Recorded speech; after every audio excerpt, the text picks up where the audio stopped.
நம்ம சேனல் தொடர்ந்தாப்பா நீங்கள் வீடியோக்குள்ளே பார்க்க நினச்சிங்கன்னா இது நம்ம சேனலை சப்ஸ்கிரைப் பண்ணுங்கள். சப்ஸ்கிரைப் பண்ணுங்கள். கீழே பெல் சிம்பல் இருக்கும், அதையும் கிளிக் பண்ணுங்கள். சரி, வாங்க நம்ம வீடியோக்குள்ளே போகலாம். வணக்கம் நண்பர்களே. ஒரு தபால்காரர் ஒரு கடிதத்தை எடுத்துக்கொண்டு ஒரு வீட்டின் கதவை தட்டி கொண்டே இருந்தார். வருகிறேன் என்று உள்ளிருந்து குழந்தை போன்ற ஒரு குரல் கேட்டுக்கொண்டே இருந்தது. ஆனால் நபர் வரவே இல்லை. 3 அல்லது 4 நிமிடங்கள் கழிந்தன.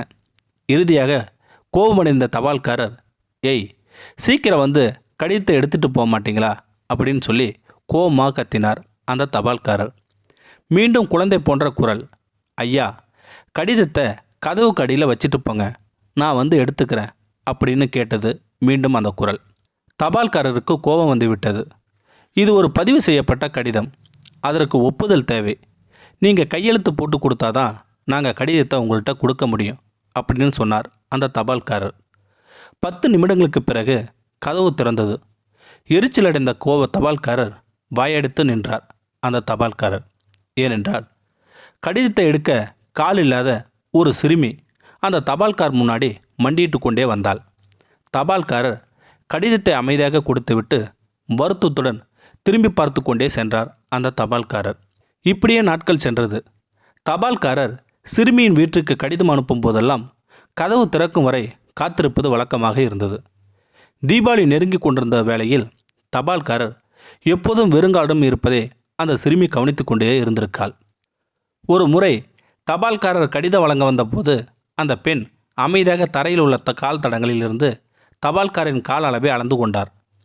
தீபாவளிக்கு முன்பு அந்த பெண் அவரிடம், மாமா, இது தீபாவளி என்று உங்களுக்கு நான் கொடுக்கும் பரிசு என்று சொல்லி கொடுத்தாள் அந்த சிறுமி.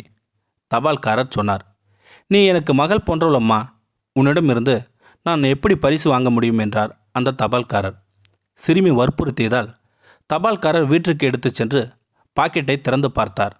ஒரு நிமிடம் திகைச்சு போய் நின்று கொண்டார். அவர் ஒரு ஜோடி காலணிகளை பார்த்தபோது அவரது கண்கள் கண்ணீர் நிரம்பியது. ஏனெனில் அவர் முழு சேவையின் போது அவர் வெறுங்காலும் இருப்பதை யாரும் கவனிக்கவே இல்லை. அடுத்த நாள் தபால்காரர் தனது தபால் நிலையத்தில் அடைந்ததும் அவரை உடனடியாக வேறு பகுதிக்கு மாற்ற வேண்டும் என்று தபால் அதிகாரியிடம் கெஞ்சினார். போஸ்ட் மாஸ்டர் காரணம் கேட்டதும் எல்லாத்தையும் சொல்லி கண்ணீருடன், ஐயா, இன்னைக்கு அப்புறம் அந்த தெருவுக்கு போக முடியாது.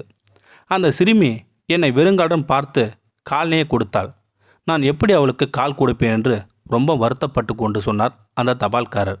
மற்றவர்களின் வழி, அனுபவங்கள் மற்றும் அவர்களின் வழிகளை பகிர்ந்து கொள்ளும் உணர்வு திறன் மனித குணம் இல்லை. அது இல்லாமல் நாம் முழுமையை அடையவே மாட்டோம். சக மனிதர்களிடமும் அனைத்து உயிர்களிடமும் கருணை காட்டுவோம் என்று சொன்னார் அந்த தபால்காரர். இந்த வீடியோ உங்களுக்கு பிடிச்சிருந்தா கமெண்ட் பாக்ஸில் கமெண்ட் பண்ணுங்கள். கூட உங்கள் ஃப்ரெண்ட்ஸுக்கு ஷேர் பண்ணுங்கள்.